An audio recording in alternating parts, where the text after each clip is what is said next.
que dans une société de plein emploi, vous pouvez croire que si vous êtes ouvrier et que votre copain est ambassadeur, c'est parce que vous n'avez pas récité les leçons tout comme lui à la maîtresse. C'est-à-dire quand il y a du boulot pour tout le monde, ce que j'ai connu personnellement.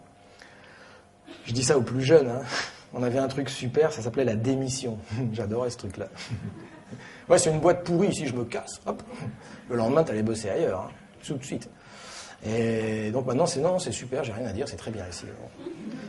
Et donc voilà, donc vous pouvez croire dans une société de plein emploi, jusque dans les années 70, vous pouvez croire à l'école. Vous pouvez croire que si vous mettez le paquet, vous allez y arriver. Avec 10 millions de chômeurs et 4 millions de chômeurs, 6 millions de précaires, enfin bref, avec des gens bac plus 3 caissières à Auchan, hôtesse d'accueil, hôtesse de caisse, voilà, l'école rentre dans une crise absolument terrible, qui est que moins elle sert, elle n'a jamais servi à ça, hein, mais moins elle sert à avoir un métier, plus les gens attendent d'elle qu'elle donne un métier. Et donc les parents deviennent fous avec les profs. Ils exigent que les profs fassent de leurs gosses des ambassadeurs, quoi. Tu vois, enfin, en tout cas, il y a du boulot. Et donc il faut comprendre un truc terrible, alors pour lequel je vais avoir besoin de faire un schéma. C'est la théorie de l'excès de culture. Tout le monde voit à peu près? Alors la théorie de l'excès de culture, c'est pour comprendre que l'école ne peut absolument rien, mais alors rien, sur le fait d'avoir un métier, ou plus exactement, que la compétition scolaire, c'est-à-dire l'idée que si on en bave dans l'école, ça améliore notre chance de trouver une place dans la société. C'est vrai à titre individuel, c'est faux à titre collectif. Je m'explique. Vous comprenez bien que dans un système où tout le système monte et il faut avoir de plus en plus de diplômes pour avoir un malheureux poste un peu minable, d'accord ? C'est vrai que vous avez intérêt à accumuler, d'accord ? Mais vous comprenez bien qu'ils font tous pareil. Tous, ils essayent de monter, d'accord ? Et donc, c'est tout le système. Et donc, le diplôme se déprécie au fur et à mesure, d'accord ? Bon. Et donc, on va voir s'il y en a qui ont des restes. Soit un axe des ordonnées et un axe des abscisses. Comment on appelle l'axe des abscisses ? Je mets où l'X ? Là ? Et là, je mets quoi ? Donc, soit un axe des abscisses X'(OX) et un axe des ordonnées Y'(OY). T'as déjà la moitié de la salle qui est larguée. Vous allez voir, c'est très facile. Ici, on est en 1944.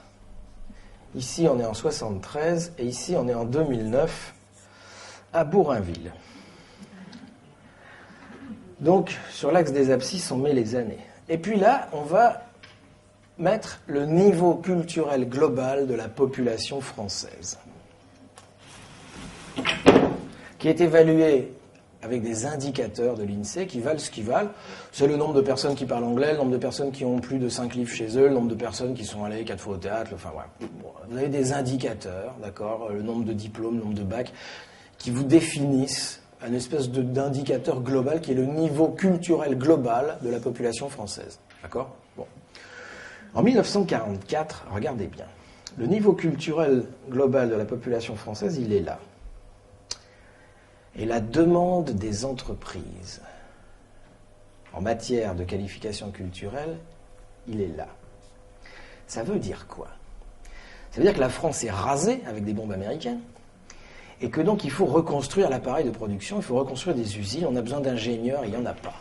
On a besoin de gens qui parlent anglais, il n'y en a pas. On a besoin d'architectes, il n'y en a pas. Pourquoi il n'y en a pas ? Parce qu'on est dans un système scolaire démentiellement élitaire, en 1944, d'accord ? Et donc seuls quelques enfants de la haute bourgeoisie ont un truc qui s'appelle le bac, d'accord ? Qui se passe en 2 fois, ok ? Et donc on n'a pas du tout ouvert le système encore, pas du tout, d'accord ? Tous les autres vont à l'usine, ok ? Et donc on a un problème, c'est qu'il faut reconstruire la France et il n'y a pas les compétences, il n'y a pas les qualifications. Et c'est pour ça qu'on va démocratiser l'accès au savoir. Parce qu'on a besoin d'ingénieurs, vite, d'architectes, vite, de gens qui parlent anglais, vite. Et il en faut, on n'en a pas. Et donc on va ouvrir le système. Bon. Et donc, le niveau... Et donc on est là dans une phase très curieuse que les économistes appellent déqualification à l'embauche, surqualification à l'emploi. Waouh! Ça veut dire qu'en fait, quel que soit votre niveau quand vous sortez du système scolaire, il y a une entreprise qui vous aspire. et qui va vous faire faire quelque chose de plus compliqué que ce que vous savez faire, quelque chose qui est au-dessus de vos qualifications, mais c'est pas grave. Vous allez apprendre sur le tas, on vous formera, vous irez vous former, faire des stages, enfin bref. Et donc on va vous confier un travail super, vachement plus que ce que vous savez faire. On est dans une période de plein emploi maximum. Ok ? Maintenant, regardez bien ce qui va se passer, c'est très rigolo. L'école va faire son travail. Alors,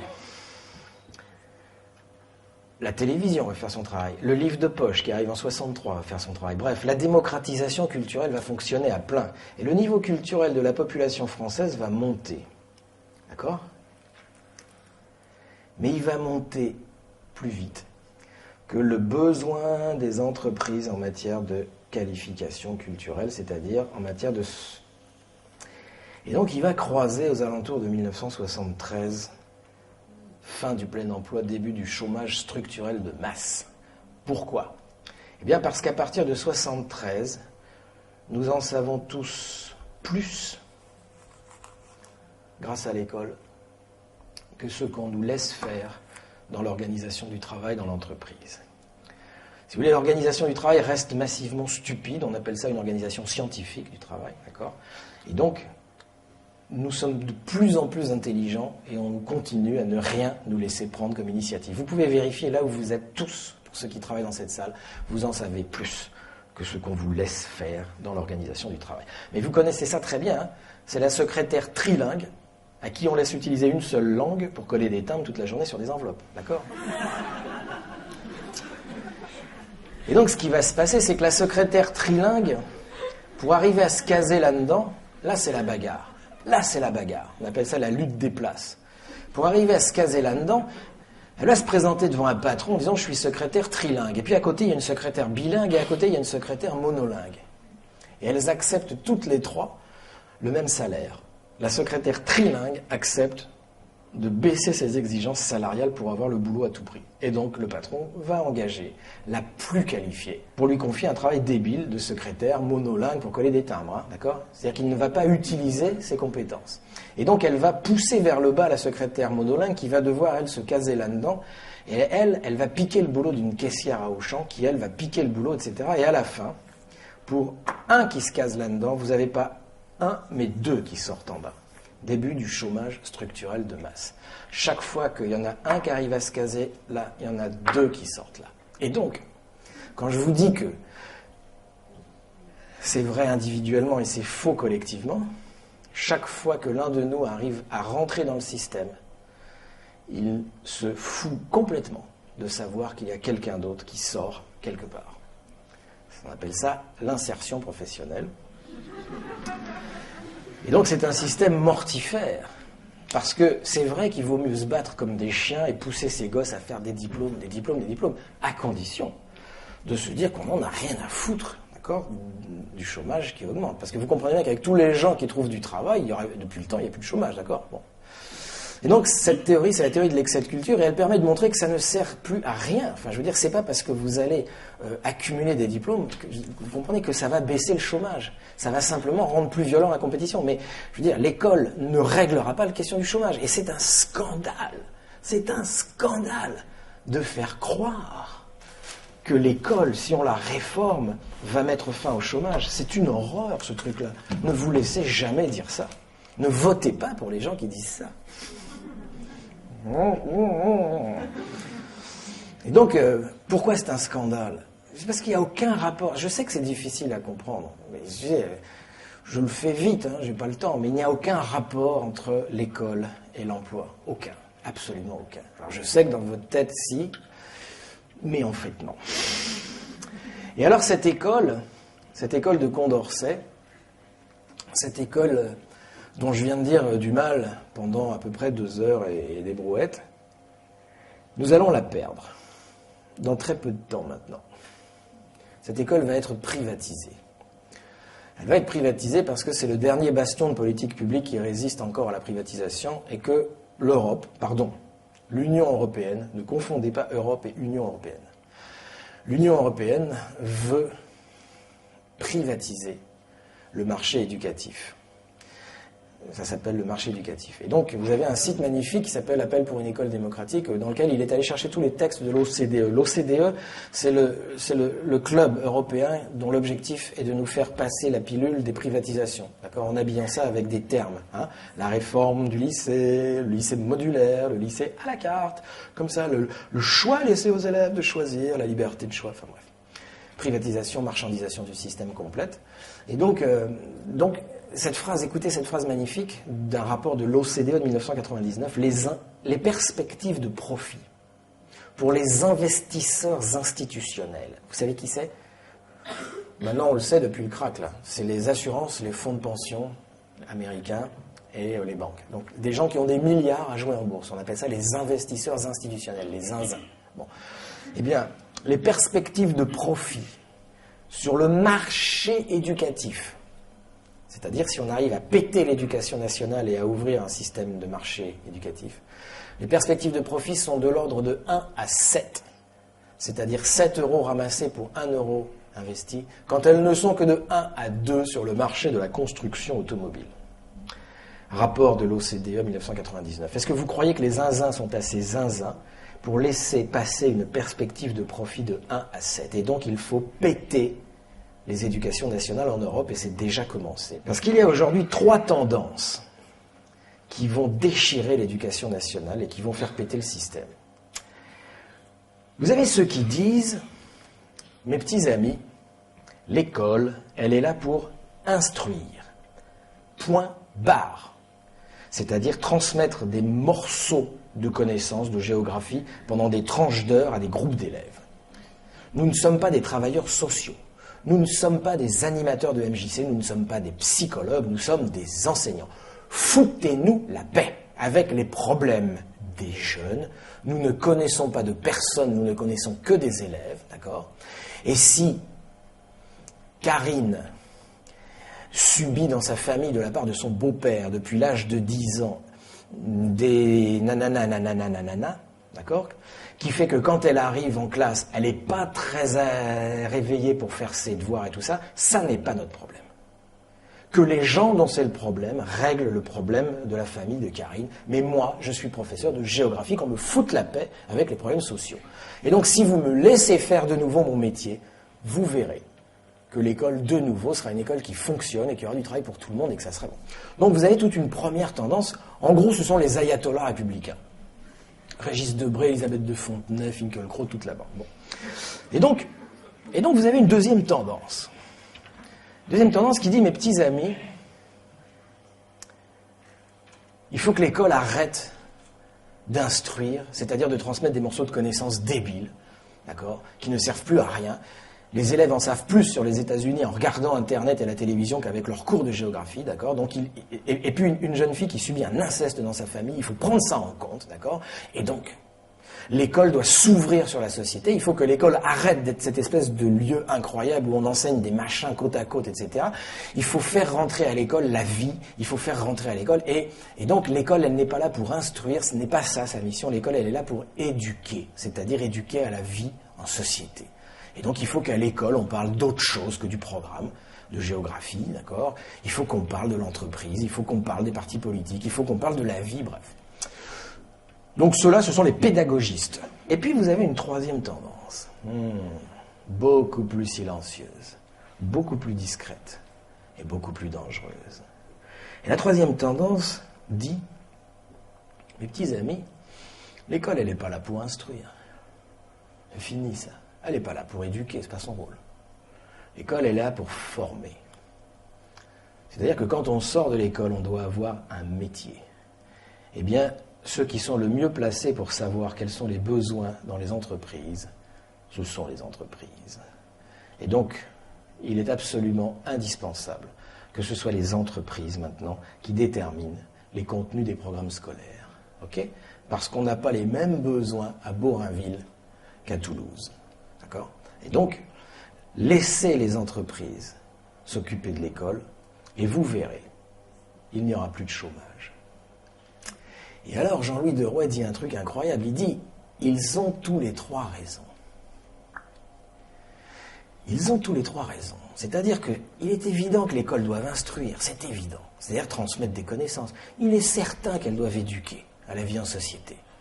Et il est non moins cool que quand on sort de là, on ait une place dans le système productif. Ce qui, en revanche, ne peut pas fonctionner tant qu'on est dans un système de chômage structurel de masse. Mais je vous rappelle que pour s'attaquer au chômage structurel de masse, il faudrait s'attaquer à l'organisation du travail dans l'entreprise, ok ? Premier des droits de l'homme, propriété privée des moyens de production. Et il va falloir faire du socialisme socialiste, hein, je veux dire, si vous voulez régler ça. Ou au moins du communisme, minimum, d'accord ? Et donc, ce que dit Deroy, c'est ce qui est faux, c'est que dans une société où il y a 10 millions de personnes qui sont dehors, c'est que ces trois tendances puissent continuer à prétendre que leur fantasme soit réalisé. Et donc, il va falloir qu'elles se mettent d'accord. Il faut réaliser un compromis. Il faut laisser rentrer un peu les entreprises, mais pas trop. Surtout pas trop, mais quand même, il faut éduquer, il faut ouvrir les programmes, il faut arrêter, et en même temps, il ne faut pas tout perdre des programmes. C'est-à-dire qu'il faut faire discussion sur nos représentations, nos fantasmes de ce que devrait être l'école. Et Derouet dit, comme plus personne ne le fait, parce que dès que vous parlez de l'école, vous vous engueulez, et donc l'école va s'éclater, et vous allez avoir, dans très peu de temps, des écoles où on va instruire. Ça sera pour Marie-Cécile et ça sera Ronsard en centre-ville. Des écoles où on va éduquer, ça sera pour Karim et ça sera Nelson Mandela dans la ZUP, d'accord ? Et puis des écoles où on va apprendre les toutes nouvelles techniques de pizza avec les nouvelles fours à pizza pour les pizzaiolos. Et donc, Jean-Louis Deroy dit, si on voulait empêcher ça, il faudrait faire de l'éducation populaire, c'est-à-dire il faudrait que les mouvements d'éducation populaire, les émergiciens en sont un, organisent le débat public. La discussion publique là-dessus. Parce que maintenant, c'est dans très peu de temps que ça nous arrive. Moi, je pense que c'est dans moins de 2 ans maintenant.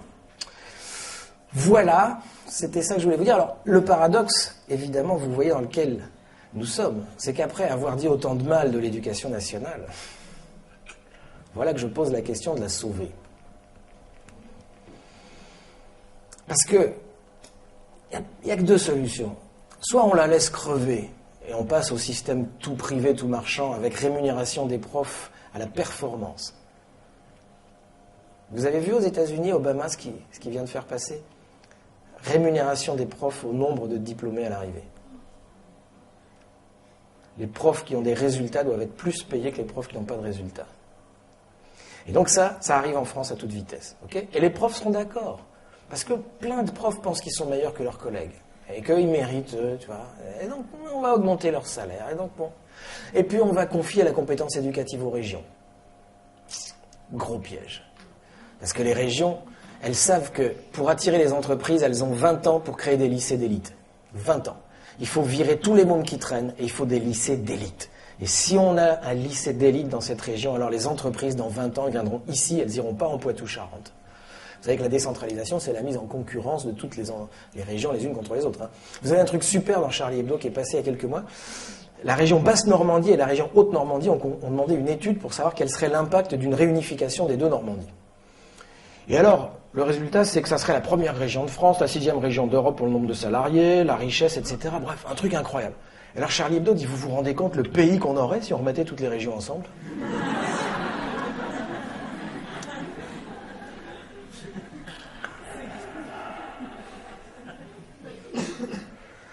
Et donc, pour le meilleur ou pour le pire, on va perdre cette école.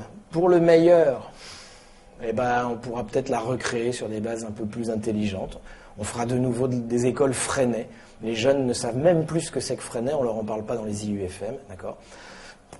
On fera des écoles Le Pelletier de Saint-Fargeau, on fera des écoles privées, où il n'y aura plus de notes, voilà, des écoles pédagogiques. Pour le pire, le pire, vous savez ce que c'est ? Ça s'appelle des logiciels éducatifs. Ils sont prêts. Tous, Bayard France est prêt à inonder le marché. Vous n'avez plus besoin d'enseignants. Vous travaillez chez vous. C'est le logiciel qui vous note et qui évalue votre niveau de progression. Et donc, évidemment, pourquoi l'Europe veut faire ça ? Parce qu'elle pense qu'elle va rafler le marché éducatif mondial. Elle va piquer le marché en Australie, en Inde, au Canada, etc. avec ces logiciels-là. Et les autres pensent pareil. Tout le monde pense pareil. Ça s'appelle la concurrence libre et non faussée. Et donc, c'est une saleté. Bon.